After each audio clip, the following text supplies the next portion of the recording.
gon série de moun l'église qui jan yo e. Parfois yo chita la kay yo pa fè rien non, rele yo. Le yo rele la sa brap zo. Oh, ou ka vin pi tête mwen pour mwen, vin pi tête mwen pour mwen. Oh, m'besoin al, m'besoin ti marché là. Ou ka al fon ti marché pour mwen. Et ça ou yo rele pour yo zo. Ou besoin pi tête ou. Ça ko pa vin la kay mwen pour vin pi tête ou. Puisque c'est madame intel ou ye, tout le monde connaît c'est madame intel, ou pas ka vin chita devant porte pour vin pi tête ou. Qui veut dire c'est moi pour quitter la kay mwen pour mal pi tête ou pour. Qui veut dire c'est moi qui pas voilà. Sak piret là encore c'est les dit comme ça. Oh, kal faut ti marcher pour moi. Est-ce que c'est servant ou mieux? Est-ce que c'est petit ou mieux? Mon grand monde, moi ret la kay moi, ou relem pour venir la marcher pour mal faire marcher pour. Comment relem pour mal faire marcher pour? Ou besoin al faire marcher ou? Al faire marcher ou? Kounya pou wè pav la ki kite sal tap fè a, sak tuem nan yo pa gen courage pour yo di, ah m'occuper là oui, m'occuper là, vraiment occuper là m'pa capable.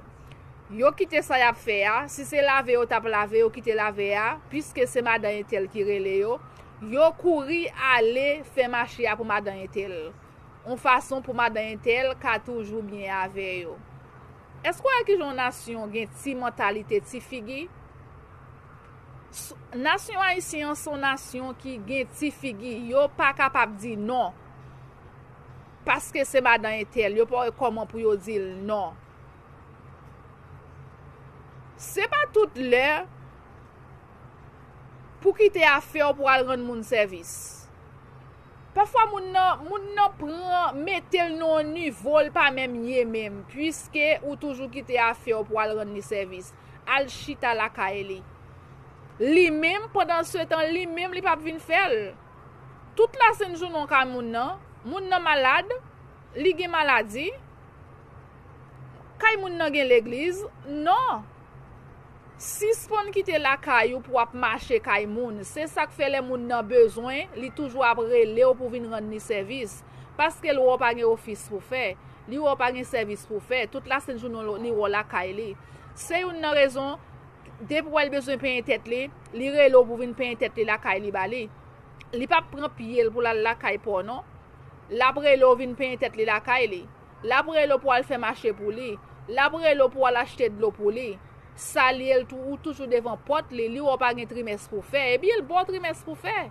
C'est grand monde qui non. C'est grand monde qui non, mais chita devant porte pour moun suspend commander ou, pour moun suspend demander au service. Gon gens pour y, gon comportement pour gagner, gon caractère pour gagner. Si son marché kay moun, si son marché devant porte kay moun pour moun pas suspend commander ou. Parfois moun n'a pas bon respect. Moun sa wap marché rendre ni service là, lò ale moun sa parle mal. Les moun sa coucher sous cabane avec mari ou, la parle mal parce qu'on devant porter chaque jour.